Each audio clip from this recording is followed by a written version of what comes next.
Sa Pasay, 5 Pinoy ang nagtangkang suhula ng mga operatiba ng NBI. Ang pakay nila, palayain ang ilan sa mga naarestong Chinese sa nabistong Pogo Hub sa Parañaque. Nasa frontline ng balitang yan si Elaine Fulgencio.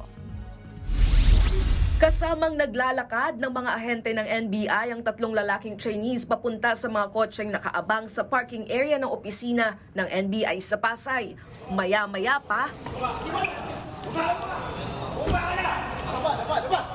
agad na pinalabas ng mga operatiba ng Cybercrime Division at Special Task Force ang 5 Pilipinong sakay ng kotse.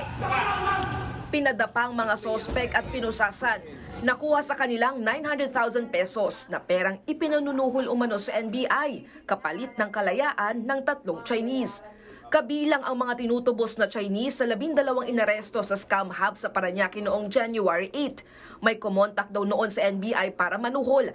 Dito na ikinasa ng mga otoridad ang entrapment operation at naaresto nga ang 5 Pilipinong nagdala ng pera. Ang mga Pilipino are working for a Chinese boss. Kanya-kanya silang tubos. Inamin po doon na may isang Chinese national na tumatayong big boss.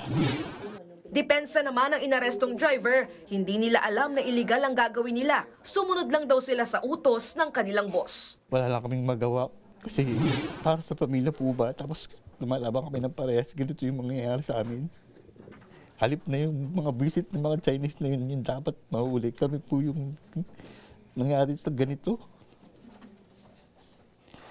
Kaya napakasakit po talaga. Nagbabalita mula sa frontline, Elaine Fulgencio, News 5.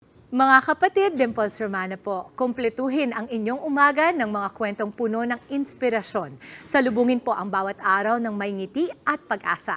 Kaya't mag-subscribe na po at mag-follow na sa aming social media pages ng News 5.